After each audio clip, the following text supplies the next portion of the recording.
2 Samuel chapter 21. During the reign of David, there was a famine for 3 successive years, so David sought the face of the Lord. The Lord said, "It is on account of Saul and his blood-stained house. It is because he put the Gibeonites to death." The king summoned the Gibeonites and spoke to them. Now the Gibeonites were not a part of Israel, but were survivors of the Amorites. The Israelites had sworn to spare them, but Saul, in his zeal for Israel and Judah, had tried to annihilate them. David asked the Gibeonites, "What should I do for you? Why should I make atonement so that you will bless the Lord's inheritance?" The Gibeonites answered him, "We have no right to demand silver or gold from Saul or his family, nor do we have the right to put anyone in Israel to death. What do you want me to do for you?" David asked. They answered the king, "As for the man who destroyed us and plotted against us, so that we have been decimated and have no place anywhere in Israel, let 7 of him male descendants to be given to us to be killed, and their bodies exposed before the Lord at Gibeah of Saul, the Lord's chosen one." So the king said, "I will give them to you."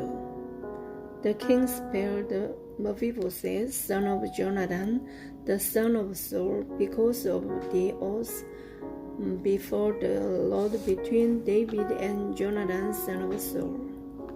But the king took Ammoni and Mephibosheth, the 2 sons of Aiah's daughter Rizpah, whom she had borne to Saul, together with the 5 sons of Saul's daughter Merab, whom she had borne to Azrael, son of Barzillai, the Meholathite. He handed them over to the Gibeonites, who killed them and exposed their bodies on a hill before the Lord. All 7 of them fell together. They were put to death during the first days of the harvest, just as the barley harvest was beginning. Rizpah, daughter of Aiah, took sackcloth and spread it out for herself on a rock. From the beginning of the harvest till the rain poured down from the heavens on the bodies, she did not let the birds touch them by day or the wild animals by night. When David was told what Aiah's daughter Rizpah, Saul's concubine, had done, he went and took the bones of Saul and his son Jonathan from the citizens of Jabesh Gilead. They had stolen their bodies from the public square at Bashan, where the Philistines had hung them after they struck Saul down on Gibeah. David brought the bones of Saul and his son Jonathan from there, and the bones of those who had been killed and exposed were gathered up. They buried the bones of Saul and his son Jonathan in the tomb of Saul's father Cushi at Jelah in Benjamin, and did everything the king commanded. After that, God answered prayer in behalf of the land. Once again, there was a battle between the Philistines and Israel.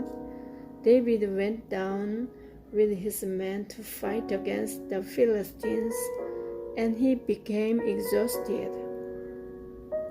And Ishbai Benob one of the descendants of Rapha, whose bronze spread had weighed 300 shekels, and who was armed with a new sword, said he would kill David.